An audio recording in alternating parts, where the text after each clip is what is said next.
So, nandito kami sa Marcelino. Oh, ito yung barko namin. So, mag-discharging kami ng mga tubo dito. So, yung sa harap namin is kapilido ko, Mina Disgagnes. So, mga tropa yung mga crew dito kasi sister ship ng company namin to eh. So, nakumpanya lang namin to. Isa lang yung may-ari ng barko namin, saka yung Mina Disgagnes. So, may piloto na sila. At bakit na? Alis na sila. Ayos na lang yung mga tropa dito.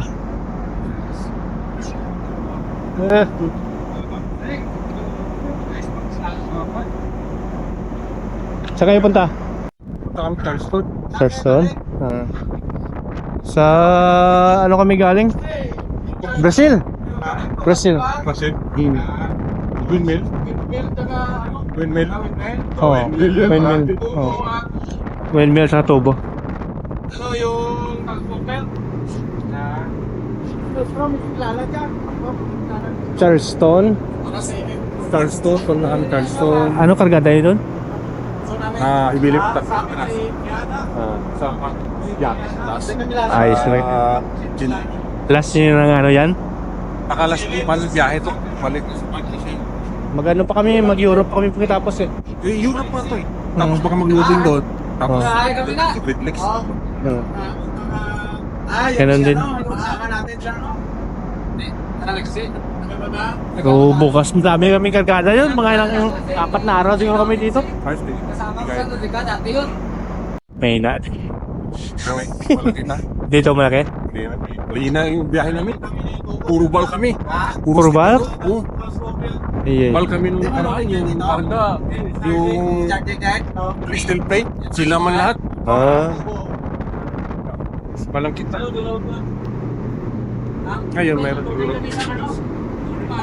Nag-discharging kayo dito? Loading kayo? Ano mga Ilonggo? Sarap pa? Yung Ilonggo din eh. Saya. Saka na baka baka may iwan ka ba?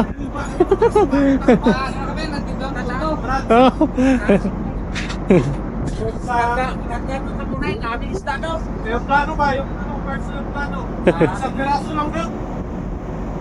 Ganda doon sa Moret.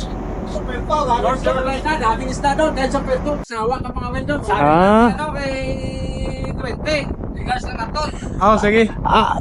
Kala ko kanina pumunta sila dito. Plano sila pumunta dito. Kaya kami. Ingat. Kasi baliksik ka lang yan. Oo.